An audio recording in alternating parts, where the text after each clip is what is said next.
Hi hello నమస్తే welcome to auto wall updates. ఇప్పుడే super voice of మెల్గన్ movie చూడడం జరిగింది. ఈ మూవీ అయితే ప్రైమ్ వీడియోలో స్ట్రీమ్ అవుతుందండి. నాకైతే సబ్స్క్రిప్షన్ అయిపోయింది. నేనైతే ఐబొమ్మలో ట్రై చేశాను.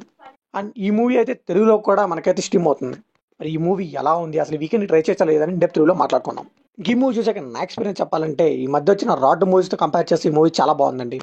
ఎస్పెషల్లీ మూవీలో థీమ్ ఏంటంటే సినిమాలో సినిమా. సో ఈ మూవీలో ఫ్రెండ్షిప్ని అలాంటి ఫిల్మ్ మేకింగ్ని బాగా బ్లెండ్ చేశారు. చాలా చక్కగా అనిపించింది. సో ఎక్కడ కూడా డీవియేట్ అవ్వకుండా వాళ్ళు అనుకున్న పాయింట్కి స్టిక్ అయ్యి చాలా బాగా తీశారు.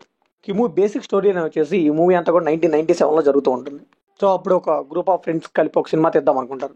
ఇన్ఫాక్ట్ సినిమాలోకి వెళ్ళాలనుకుంటారు, తర్వాత తీద్దాం అనుకుంటారు. సో అప్పట్లో ఏం జరిగింది అండ్ అలానే అప్పట్లో ఉన్న పరిసరాలని వాటన్నిటిని బాగా క్యాప్చర్ చేశారు. అప్పుడు తెలియాలంటే ఈ మూవీ ట్రై చేయాల్సింది.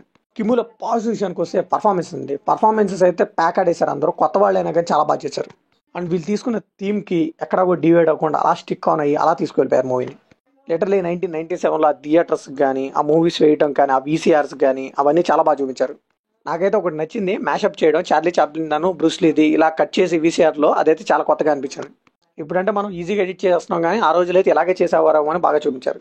అండ్ ఈ మూవీ అయితే రియల్ ఇన్సిడెంట్లు బేసిస్ మీద తీశారంట. మెలగోన్ అనే ఊర్లో పెద్దగా సినిమాకి ఎక్స్పోజింగ్ లేని వాళ్ళు, సో గ్రూప్ ఆఫ్ ఫ్రెండ్స్ ముందుగానే చెప్పాను కదా, ఇది రియల్గానే జరిగింది, దాన్ని బేస్ చేసుకుని తీశారు. సో ఎక్కడ చెడగొట్టకుండా చాలా చక్కగా చూపించారని చెప్పొచ్చు. సో సినిమాలో సినిమా ఇలా మనం తెలుగులో కూడా చాలా సినిమాలు చూసాం. ఒక నేనింతే కానీ, ఒక అప్పలరాజు కానీ, ఒక వాల్మీకి కానీ, గద్దలగండ గణేష్ కానీ, ఒక సినిమా బండి నాకు చాలా నచ్చింది. ఈ మూవీస్ అన్నింటిలో కంటే కూడా అలానే ఉంటుంది ఈ మూవీ కూడా. కాకపోతే అంత కామెడీ ఉండదండి, ఎక్కువ డ్రామా మీద నడుస్తూ ఉంటుంది. ఎక్కువ ఫ్రెండ్షిప్, మెయిన్ ఫ్రెండ్షిప్ థీమే ఎక్కువ ఉంటుంది. సో సినిమాలో అయితే అన్ని యాంగిల్స్ని టచ్ చేస్తాడండి. ఫ్రెండ్షిప్ కానీ, లైఫ్ కానీ, కెరియర్కి సంబంధించింది కానీ. సో సినిమా చూస్తున్న తర్వాత మనకైతే ఫేస్ మీద స్మైల్ అలాగే ఉంటుంది. సినిమా చూసి వచ్చిన తర్వాత కూడా ఒక మంచి సినిమా చూసాను ఫీలింగ్ అయితే కలుగుతుంది. సో కంప్లీట్గా ఫస్ట్ హాఫ్ అంతా ప్రోగ్రెస్ మోడ్లో ఎలా ఎదిగారు అన్నట్టుగా చూపిస్తూ ఉంటారు. సెకండ్ హాఫ్ అయితే కొద్దిగా సాడ్గానే ఉంటుంది, ఎందుకంటే టైం ఎప్పుడు ఒకేలా ఉండదు, జనం కూడా మారుతూ ఉంటారు కాబట్టి. సో ఇటు సాడ్నెస్ని ఇటు హ్యాపీనెస్ని కరెక్ట్గా బ్లెండ్ చేసి లాస్ట్లో ఒక ఎమోషనల్ నెట్ ఇచ్చారండి, చాలా హై ఇచ్చింది. సో ప్రెడిక్టబుల్గానే అనిపిస్తుంది, బట్ ఇప్పుడు వచ్చే రాడ్ సినిమాల కంటే ఇది చాలా బెటర్.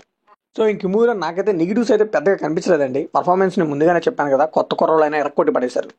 సో ఫైనల్గా ఈ మూవీకి మనం ఇచ్చే బట్టికి అంటే ఇట్స్ అన్ ఎమోషనల్ రైడ్ అని చెప్పొచ్చు. సో నాకు ఒక్కోసారి అనిపిస్తుంది ఇలాంటి మెకానిక్ లైఫ్ వదిలేసి ఇలాంటి చిన్న సర్కిల్తో ఇలాంటి ఫ్రెండ్స్తో ఉంటే చాలే అనిపిస్తుంది. సో పక్కాగా మీరు కూడా చూస్తే మాత్రం మీరు ఇలాగే ఫీల్ అవుతారని నా ఫీలింగ్. సో ఇది కంప్లీట్లీ నా ఒపీనియన్ మాత్రమే. మరి ఈ మూవీ మీకు అనిపించిన కంప్లీట్ షేర్ చేసుకోండి, లైక్ చేయండి, షేర్ చేయండి, వెళ్ళే ముందు సబ్స్క్రైబ్ చేసుకోండి.